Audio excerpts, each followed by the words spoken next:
Hey guys, it's Unique St0ry. You know, it's been a little bit of some time. I've been really digging in, looking for some pretty good stories, and I've acquired some more. This is something that I found a while back, and I kind of wanted to share with you guys about it. Um, and it's a story about a famous comic character that we all love, and a lot of us all love to hate on. The Dark Knight Batman. Bruce Wayne. The handsome playboy billionaire, millionaire, one of the two. I don't know, but I just wanted to kind of say this before we really get into it. Um, while I do love me some comics, I prefer the story slightly more than the characters themselves, or solely on their own. Like Superman, Doomsday, Darkseid. When you hear them and you hear your favorite friends throwing them around and like, oh yeah, this dude can watch this dude. I think they're highlighting and using stories as a great like piece to basically say like, you know, to explain that these characters are this strong, or to say that these characters are this awesome because the story plays for them to be that way. And I gravitate more to the story itself rather than the characters that are in them, even though the story and the characters rely on them together because that's how you make a story. To some degree you need a focus, and usually the focus is a person or an object, and it brings it to life. It brings the story to life.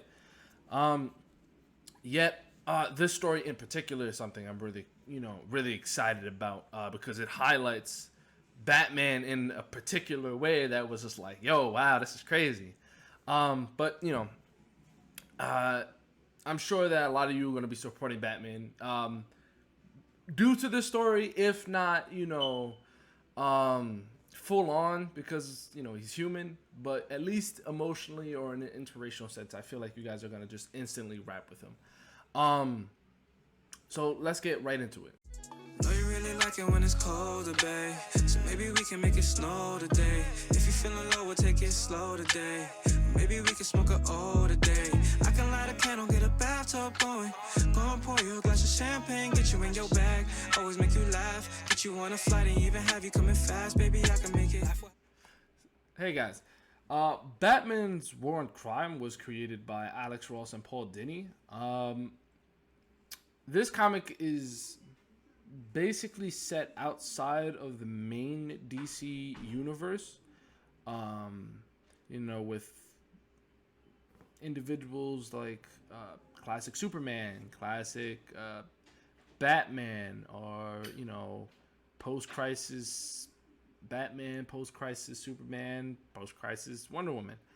Um, Now this is kind of based off of the Prime Universe Batman in terms of the Bronze Age that were, as us individuals, as I am more commonly used to, which is individuals and comic book characters that have to deal with more morality questions, ethical questions, whether am I doing something for the greater good, or am I focused on just stemming the flow? Am I doing the right thing? Am I being an actual superhero?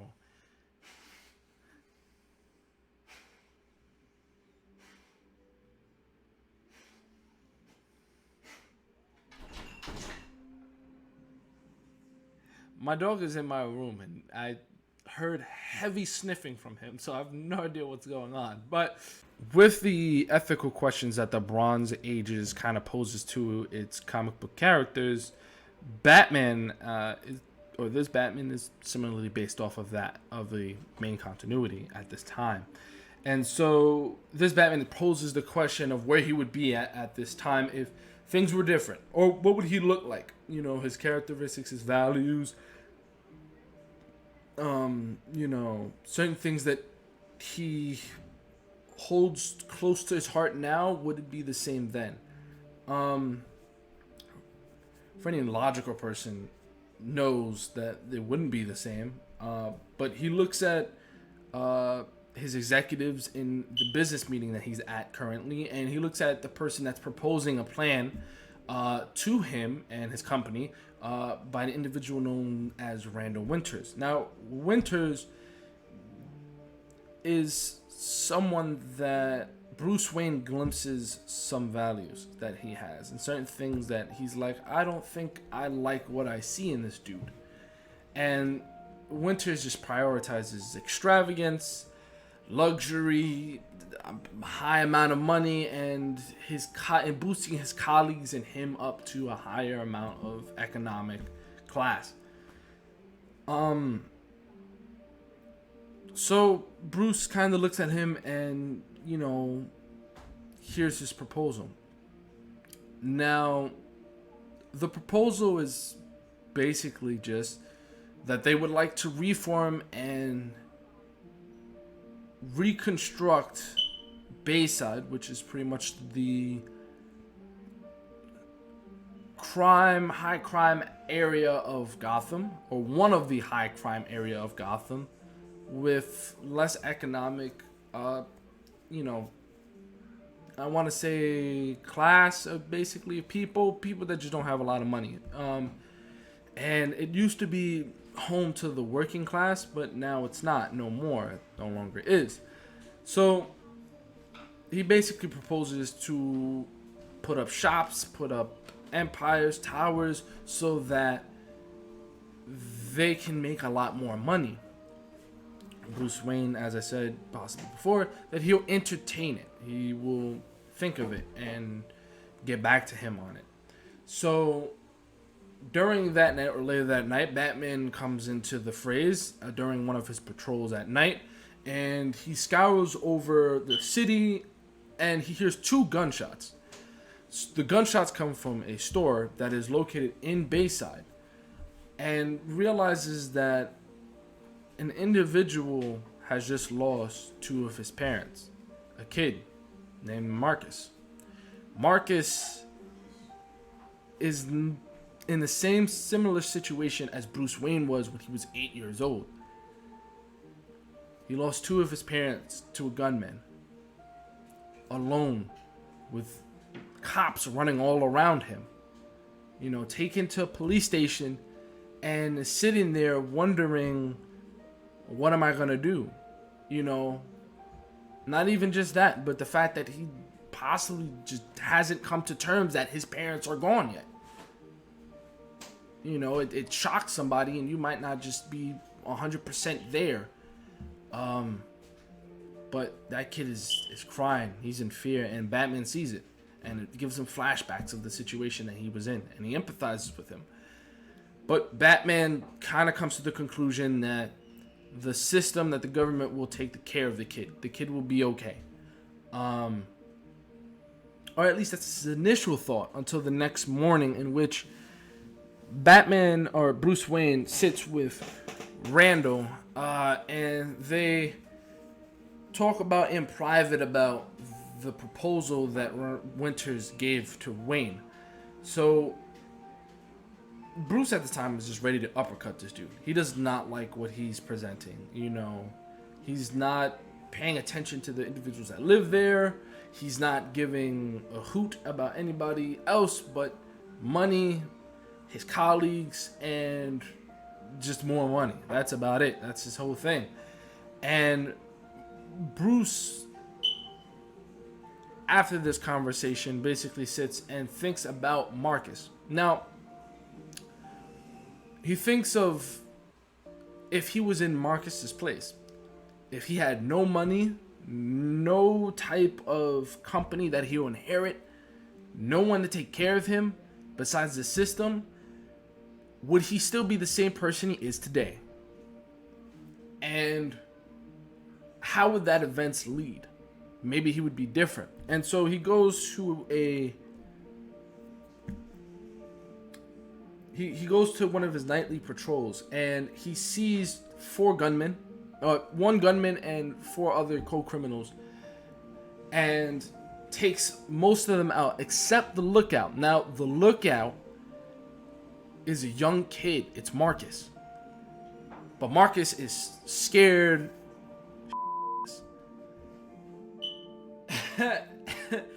And Marcus runs away, which all intents and purposes, I'm pretty sure everyone in their right mind would run away from a dude with a bat suit that comes out of the sky and beats up everyone and the dude with a gun. To be honest, I don't think I would really want to stand there and fight a dude. So with all that going on, Batman, prioritizes the fear tactic. His name breeds suspicion or suspense, and when something happens in that moment, comes out of nowhere, people are shocked. People, that's his advantage. So Batman, takes off the cowl for the time being, and he heads to a diner in which he sees a woman, a waitress. This woman is someone that he's already put away countless times.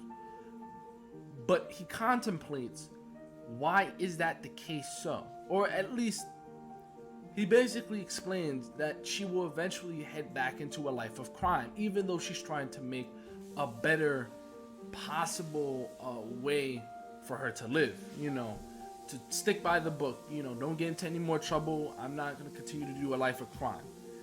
But for individuals that do come out of the system, out of prison, sometimes it's not that easy. Sometimes that's the only life you know.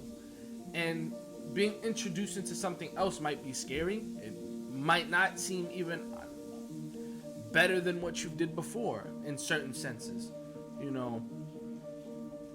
And from her perspective, she's working day in, day out as a waitress, which doesn't really pay that much money, and she's probably just scraping by. So crime is probably the thing that keeps her from scraping by, or at least gives her a more prosperous life, I guess you could say, from bread and water every night and a futon bed on the floor. Like, it's not that drastic, but it can be that drastic. And that's basically what he's thinking of when he looks at her, and he thinks of Marcus at the same sense. Marcus might also face the same situation because he seems to already be going into a life of crime. It seems to be going down that path. So Batman focuses on Bayside to kind of put pressure on the criminals, try and clean it up as best he can, and realizes that there's a shipping port off the side of Bayside, in the side of Bayside. He heads there and realizes that it's a drug lab. Now, we all know Batman fear tactics.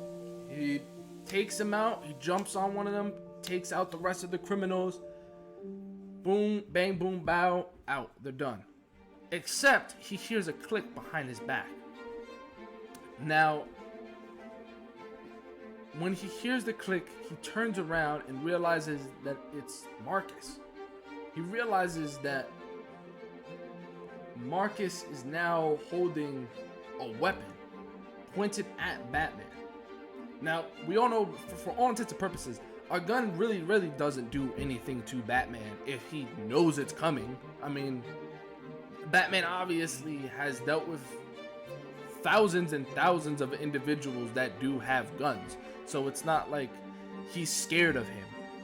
But it's the problem that comes afterwards with Marcus. If Marcus shoots him, then he's chosen to go to a life of crime full force.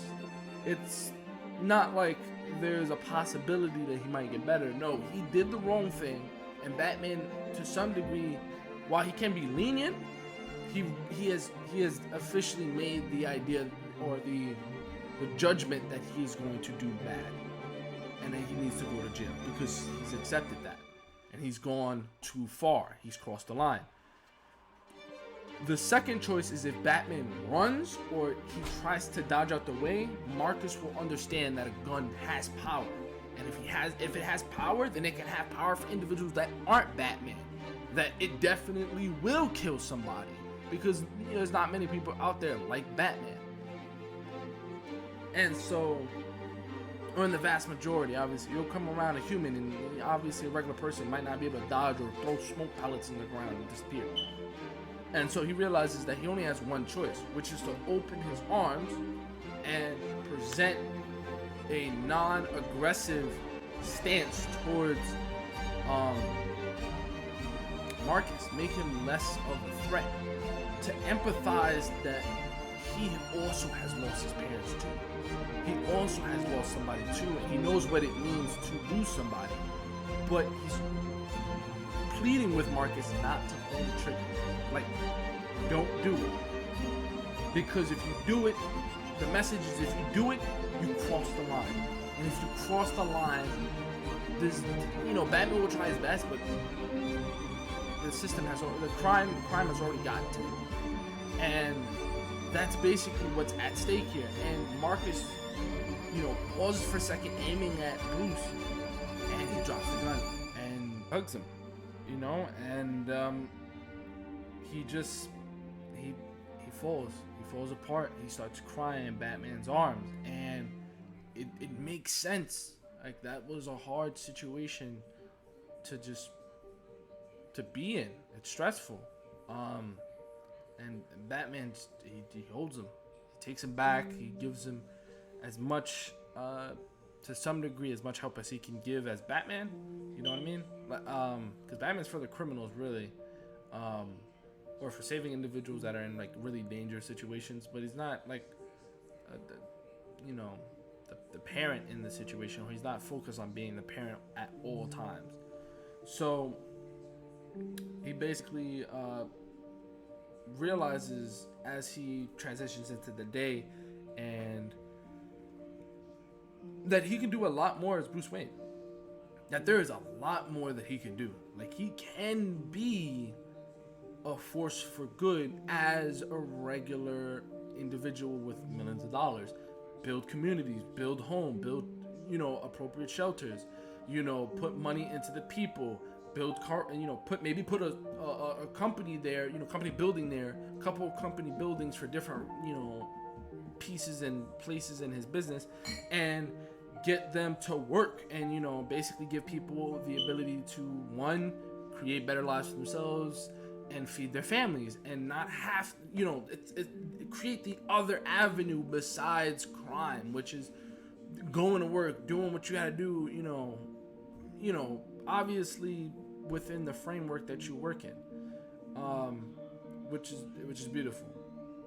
He also gets Randall Winters back by basically letting the cops know that this man over here got cops on his payroll, and kind of zips it up, because basically saying, like, I'm not going to do what you're saying. You're basically saying destroy homes. Bruce Wayne's basic, possible idea is to put jobs there. Like, in certain places, he might fund some companies, he might fund businesses, he might fund mom and pop joints and give them, that big leg up so that they can kind of bring the value of the area and allow them to apply more jobs for other individuals. I don't know what you can do. Obviously, some of the things I've said are pretty much possible, but some of them might not be as possible. So basically, that's War on Crimes, man. I was sitting here. I was. Woo! This comic caught me because I usually see Batman in that light. Like, I see Batman as, as the Dark Knight. He beats up people. He always has something up his sleeve. And this wasn't really that kung fu Batman. This was the Batman that defines a superhero. You're not always gonna beat up people, and not always do you have to beat up people. You can help people in other avenues. You don't always have to, pop in and prevent something, while it is very good to do so, but not everyone is, flying at super speed. Maybe you're a regular human and you witness something very tragic, but all you can do is deal with the fallout, and you know what? You do the best that you can with the fallout. And that's what Batman did. He couldn't prevent that situation, and he made a little mistakes on the way, but he did the best he can, and he through doing that, actually gained something out of that.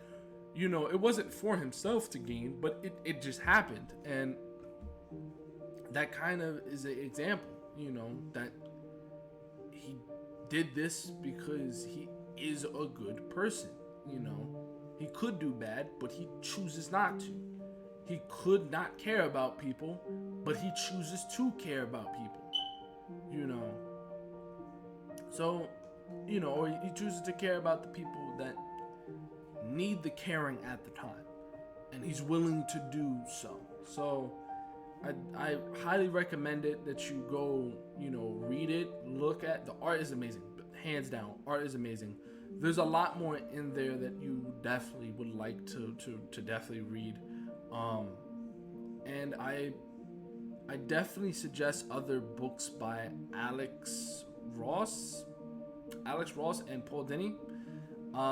And I'm telling you, there's Superman, Shazam, Wonder Woman. They have done amazing works. So I definitely suggest that you guys go check it out. But thank you guys, and I'll see you guys in the next video. Hey guys, it's Story here. If you could drop a like, subscribe, share, and hit that little bell at the bottom of the little video right there, that'd be greatly appreciated. And I'll see you in the next video. Harder for my challenger, I'm coming with that energy to pick you up and balance you. Them other niggas weak to me, comparison to caliber. I'm on go like it ain't no pass up in my